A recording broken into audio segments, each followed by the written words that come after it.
push back against Huawei, push back against their systems effectively being infiltrated. Do you think that we can turn this around to where Chinese... So it goes right to the same problem of Wall Street, and it's industry. Industry has a stranglehold on so and theoretically the City of London. Because if you think about it, what the United States started with this auctioning of spectrum and the rise of the telecommunications networks, those have essentially become toll roads that the telecom operators maintain. And they were, in the beginning, it kind of made sense because the technology kind of required that you built networks this way.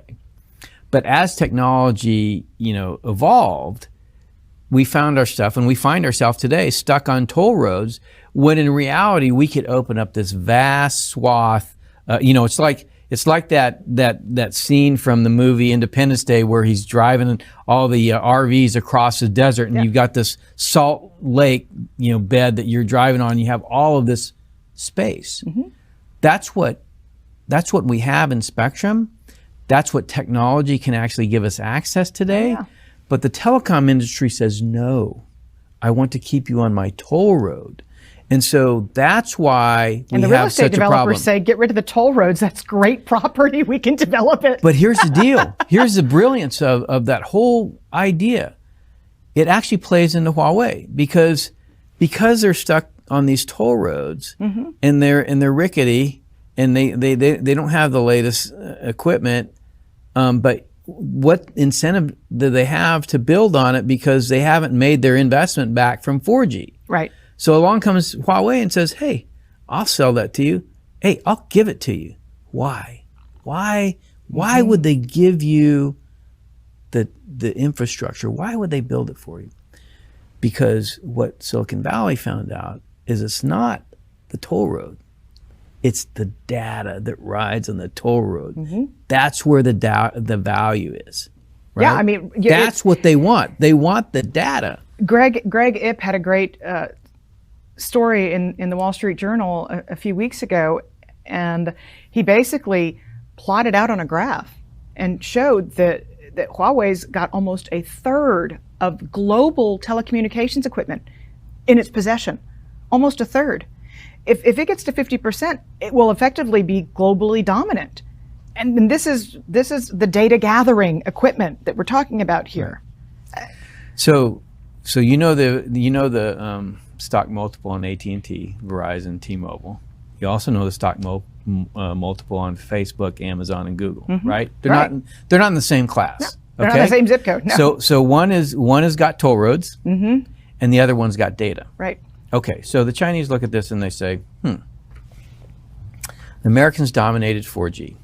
The guys that built the toll roads didn't make any money, but the guys that took the data and built the app services and business models on top of those toll roads, they're the ones that cleaned up. We cannot break into that. Why? Because the two companies that control the platform for that are Apple and Google, Android and iOS. And they're like, even Huawei, as hard as Huawei tried, they could not break into that because they have the dominant position. Well, they're called monopolies for a reason. Exactly. So what did they say? They said, well, we're not even going to go there. We're just going to go to the next thing. And the next thing is not a smartphone world. So Android and iOS don't get to play. Right. It's about cameras and machines and everything connected. So they're just basically going, and they're basically doing an end around. And their business model is this. Huawei, you go build the roads. Baidu, Alibaba, and Tencent, they'll be the monetization arm, right? They'll take the data, they'll monetize it. But it's not just for economic growth, it's also for social and political control because that's the way their system is. Right. And then Huawei will just force Baidu, Alibaba, and Tencent to fund your effort, right? So makes sense. If you were going to do the same thing in here in the United States, what you do is you tax the tech companies to pay for a new nationwide, really great 5G. Can we do that? Well, we could if we wanted to, but we don't. We don't want to. We want to allow. Why can't we want to? I mean, why can't we make it a matter of national security to want to? Well, I mean, we are. So I get to the White House, and my colleagues at the National Economic Council, when I say, hey, we need to do some industrial policy, says, no, America doesn't do industrial policy. I said, well, there's other nations that do, and we're getting our ass handed to us because we're not. And so the recent congressional report even that came out from the Republicans that did a report on the China study, if you look in the report and you look at what they did for 5G, there's nothing in there. Why? Because the telecom industry does not want the federal government to tell them how to build the next network. Oh, by the way, they're not actually building the next network because they are stuck in 4G. They're stuck on the smartphone. And what China did is said, okay, China Unicom, China Mobile, in the past we've let you build your own networks. You guys are going to build one network and you're going to share it. Remember what I said? Because the technology now allows you to open up vast swaths of spectrum, and if you build more than one physical network in your country, so think about this. You have two companies. This one has to spend $1 billion, and this is a notional small country, so he spends $1 billion building a telecom network. This one spends $1 billion on a telecom network, and then they're fighting for customers. Meanwhile, the customers get half the speed, and what else? They pay twice the price.